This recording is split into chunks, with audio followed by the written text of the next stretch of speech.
You must have heard about the Vietnam War, and surprisingly, the A-7 Corsair II was the second most powerful bomber aircraft after the B-52 Flying Fortress. However, A-7 was the most fortunate aircraft of the US Air Force during the Vietnam War, where only a total of 6 aircraft were shot down. On October 17, 2014, witnessed the sad moment in the history of combat aviation, the retirement of the humble but incredibly effective Ling-Temco-Vought A-7 Corsair II at Arkansas Air Base, though it's better known as the Sloth or short little ugly fucker.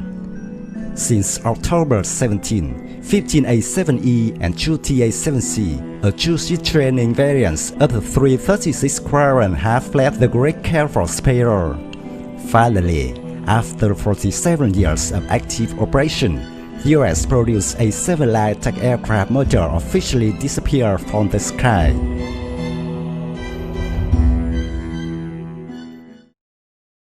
The LTV A-7 Corsair II is an American carrier-capable subsonic light attack aircraft manufactured by the Ling-Temco-Vought to replace the Douglas A-4 Skyhawk. The Sloth, a derivative of America's last gunfighter, the F-8 Crusader, first flew in 1965. The jet was an incredible mix of just enough kinetic performance, game-changing technology, and a lot of gas and bomb-locking ability. The Corsair II initially entered service with the US Navy during the Vietnam War. It was later adopted by the US Air Force, including the Air National Guard, to replace the Douglas A-1 Skyrider and the North American F-100 Super Sabre. The aircraft was also exported to Greece in the 1970s and to Portugal in the late 1980s.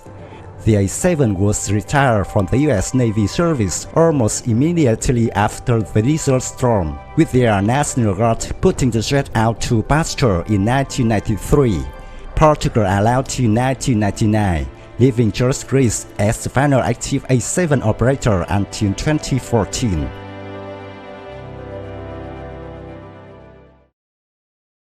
The A-7 was designed in the early 1960s as an attack-focused offshoot of the Navy's legendary F-8 Crusader, a replacement for the A-4 Skyhawk with greater range and payload. Particular emphasis was placed on accurate delivery of weapons to reduce the cost per target.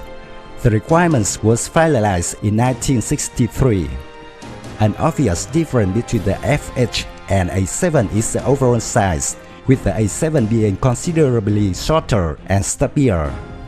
Like the F-8, the configuration of the A-7 was characterized by a high wing, low horizontal tail, chin inlet, and short landing gear legs that retract into the fuselage.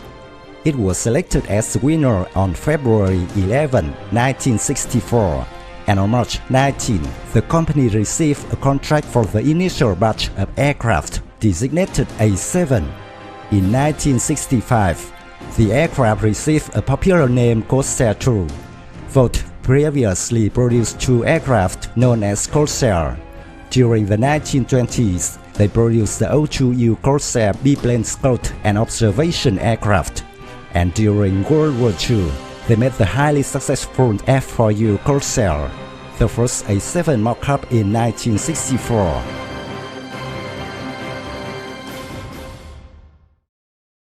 Original power plant of the A-7 was an afterburning version of the Pratt & Whitney TF-30 turbofan.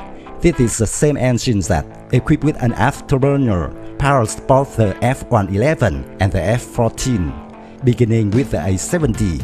However, the more powerful Allison TF-41A1 turbofan, an American version of the British Rolls-Royce spray engine, was installed. VA-147 was the first operational US Navy A-7 squadron in 1967. The Corsair II was the first aircraft to truly make cockpit functionality and pilot's interface a hallmark design objective. For instance, the Sloth was the first production aircraft to feature a true heads-up display as we understand today. The jet also utilized a state-of-the-art radar set, inertial navigation system, centralized mission computer, and a moving map display for incredibly accurate bombing and autopilot navigation, even in horrid weather conditions. The aircraft was fitted with AN/APQ-116 radar, later followed by the AN/APQ-126, which was integrated onto the ILS digital navigation system. The radar also fed a digital weapons computer, which made possible accurate delivery of bombs from a greater standoff distance, greatly improving survivability compared with faster platforms such as the McDonnell Douglas A-4 Phantom II.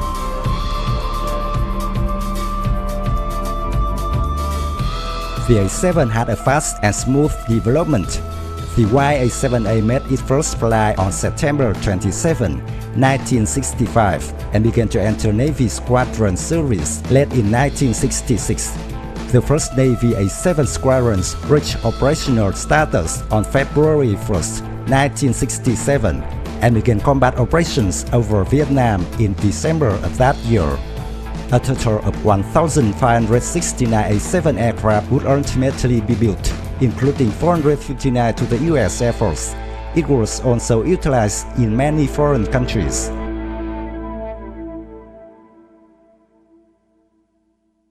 The wing main planes were hinged outboard at the hardpoints for improved carrier storage and the tricycle undercarriage designed with the rigor of carrier operation in mind.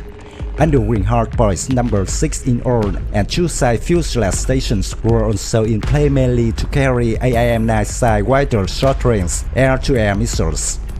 Total storage capability was theoretically 50,000 pounds, made up of a mix of conventional drop bombs, guided ordnance, and homing-guided missiles. Initially, 2 of 20mm Crow Mark 12 cannons were fitted for closing work, and 250 rounds were afforded per gun installation. A later Mark introduced a single 20mm rotary gun with 1,030 rounds carried.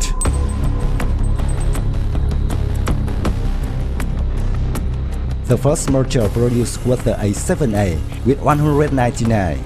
The follow-up production model became the A-7B, which installed the TF30PH engine of 12,190 pound thrust, and these were later modernized with the TF30P40 engine of 13,390 pound thrust.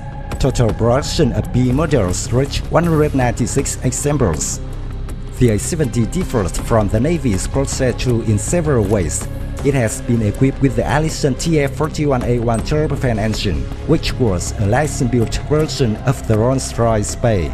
It offers a thrust of 14,500 pounds, over 2,000 pounds greater than that of the TF30 that powered the Navy's Corsair IIs. Other changes included a head-up display, a new Avionics package, and an M61A1 rotary cannon in place of the 2 single-barrel 20mm cannon. Also included was a computerized navigation delivery system with an AN/APQ-126 radar and a head-up display.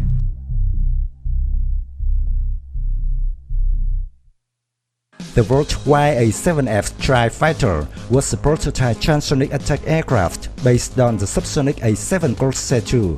2 prototypes were converted from A-7Ds. The YA-7F was not altered into production, its intended role being filled by the F-16 Fighting Falcon. As stated at the beginning of the video, the A-7s of the U.S. Air Force made a total of 12,928 missions during the Vietnam War and suffered only 6 losses. These were the lowest loss among the U.S. fighters in Vietnam. This aircraft was second only to the B-52 aircraft in terms of number of bombs thrown into Hanoi during the Linebacker II campaign. On the first day of Linebacker II campaign, an A-7 was shot down by the North Vietnamese Sam Chu.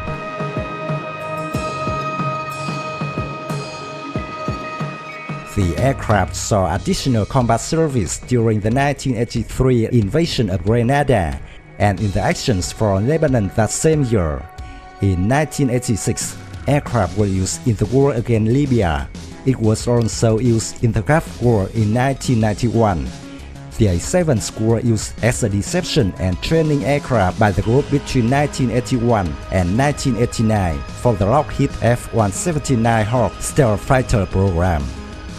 The Great Air Force purchased 60 A-7H and 50 A-7H from the US between 1975 to 1980 and 50 A-7E, 80 TA-7C from the US Navy stockpile after the first Gulf War in 1991, handed over in the period 1993 to 1994. A total of raised A-7 squadron were 133 aircraft, the largest international customers using the aircraft. In addition to Greece, A-7 were also exported to Portugal and Thailand.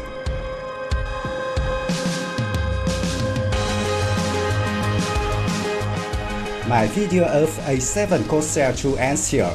Thank you for watching. If you find this video interesting, please give me your thumbs up. Don't forget to subscribe to support the channel. Goodbye and see you again.